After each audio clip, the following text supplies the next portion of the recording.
V Logatcu stojijo zgradbe, ki so že skoraj stoletje pokrite z istimi strešniki. Naprimer, ta hiša, ki stoji nasproti sedeža podjetja Oblak Commerce, od koder izvirajo trdoživi strešniki. No, moj praded je leta 1901 pričel s proizvodnjo betonskih izdelkov. Prvi betonski proizvod je bil betonski strešnik.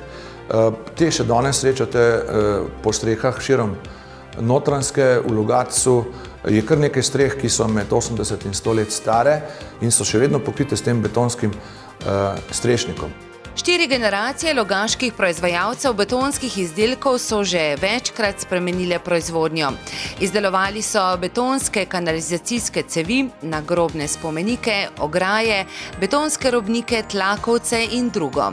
Leta 1996 so kupili del proizvodnje propadlega gradbenega podjetja in začeli s proizvodnjo betona in betonskih zidakov. Investirali so v novo betonarno.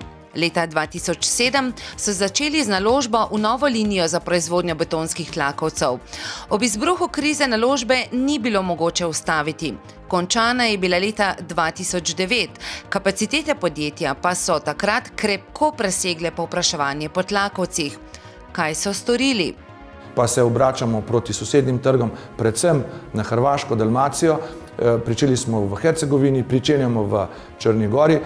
Zelo pomemben za nas trg pa tudi je avstrijski trg, kjer smo v letošnjem letu nastavili vse potrebno za zelo dobro sodelovanje z pomembnim in največjim trgovcem na Koroškem in tam pričakujemo tudi velike rezultate. Izvoz raste in se bliža 20% proizvodnje. Poleg tega je kriza temeljito spremenila sestavo proizvodnje.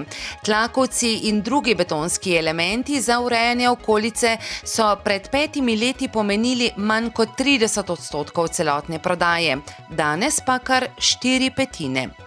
Tlakovci postavljajo nove standarde na domačem in tujih trgih. Združujejo namreč nemško kakovost in italijanski dizajn, še pravi Bogdan Oblak.